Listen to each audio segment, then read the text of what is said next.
Hello, I'm Sabrina and welcome to Barnet TV.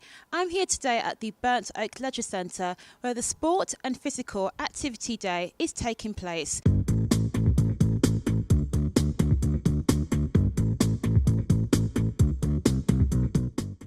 With various activities including athletics, football and street dance for young people during the half term. So let's go inside and explore further.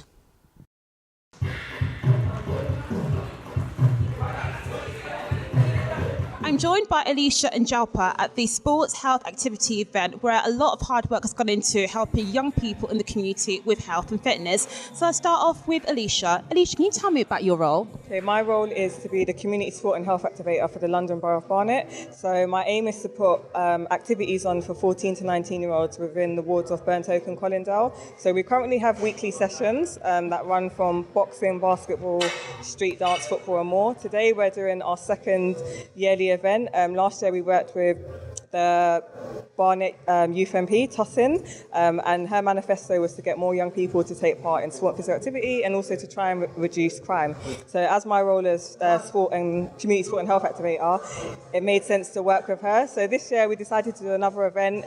We have football, we've got street dance, we've got Afrobeats dance, we've had boxing, athletics and a lot more going on today.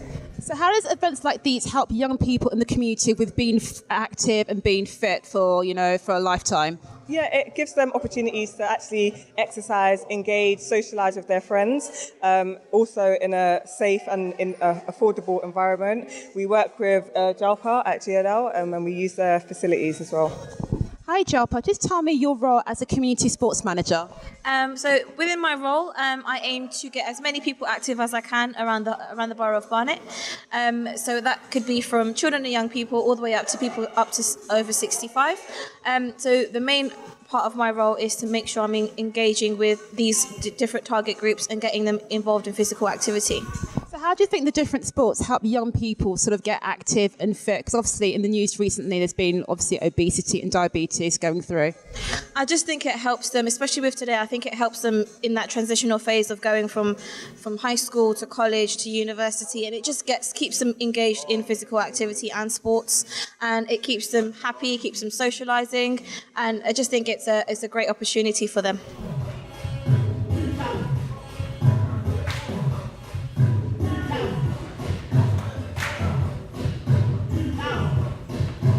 I'm joined by Kemi and Kike, who are here today at today's event. So can you just tell me, how did you find out about today's classes? Well, I've been doing a few activities here during the week, and while I was here, we were given information about this event today. I live in the area, and we usually get emailed about the events that go on here. So when you've done one before, they tell you that this is going to go on. So we came to this one because it seemed like it was going to be fun. What have you really enjoyed about this day? I think mostly with the dance classes. I think there's not a lot of stuff like this in our area, and it was nice to meet a variety of people, different types of dance, and just share with everyone our skills. Street dance was my favourite as well because they had like different teachers who had different experiences. So there was different styles of dance. There was Afro, and there was just like street dance as well. And it's really good because we got to see other people, what they could bring, and like it was really good to like blend with everybody else and work with other people. So it was good. 1, 2, 3, 4, 5, 6, 7 and 8. I'm joined by Tossin, the former youth MP of Barnet and also the founder of Gain and Glow. Hello, can you just tell me a little bit about Gain and Glow and how it all started? So Gain and Glow started when I was elected as a member of Youth Parliament for the Barnet Borough.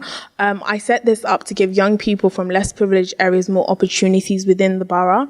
Last summer, I actually hosted an event called Pick Up a Ball, Not a Blade, which was all about using sports as a way to reach out to young people involved in knife crime and youth violence. So it was a combination of basketball and motivational speeches. I also set up another program called I Can, which was a combination of dance and self-esteem and self-confidence workshops. So I wanted these girls to feel confident while they were dancing. So we had an hour of self-confidence and half an hour of dance.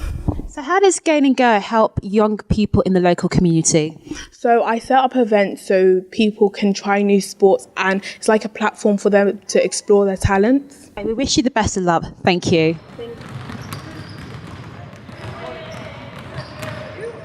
I'm joined by the Deputy Foundation Manager of Barnet SC, Matthew Dixon. Hello Matthew, thank you for talking to me. Just tell me your involvement of the Sports Physical Activity Day. So we are providing a football activity for obviously the young people that live within the local area that we've set up behind you. As you can see, there's a few young men trying out our course at the moment. Essentially, it's a football and fitness drill that gives a little bit of both, and will hopefully include some of the girls as well that are going to be coming down later on this afternoon. I think anything that obviously brings people together is, a great incentive. We did a lot of work previously with Barnet Council, with Alicia specifically, over the summer of last year, and generally during most of our holiday programs. It can only be a good thing, and it involves young people to sort of get together, socialise. There are other benefits than just taking part in sport.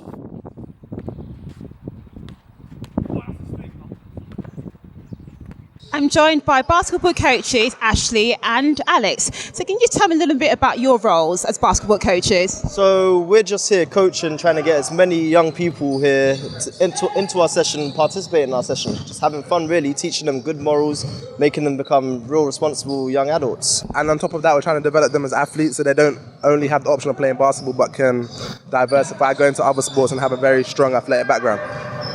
So what is the aim of today's event? The aim of today's event, literally just getting kids playing basketball. If you can see out here, get them playing, get them enjoying the day, teach them a few things they haven't learned before. For me, it's creating a sense of community. Growing up where I lived, having basketball kind of brought together the area. So you knew that guy because you played basketball with him, so there wasn't any trouble. And what this does is allows loads of young people from all over the country, all over London, and sometimes all over the country for our sessions, but mostly all over London, come together and just get to know each other and build a community beyond their area. How can young people in the local community get involved with basketball? We're here. We're here every week during term time. We are here on a Tuesday from 5 till 7. It's a hard session, it's a strong session, but we always adjust the level depending on who shows up. Ashley and Alex, thank you very much.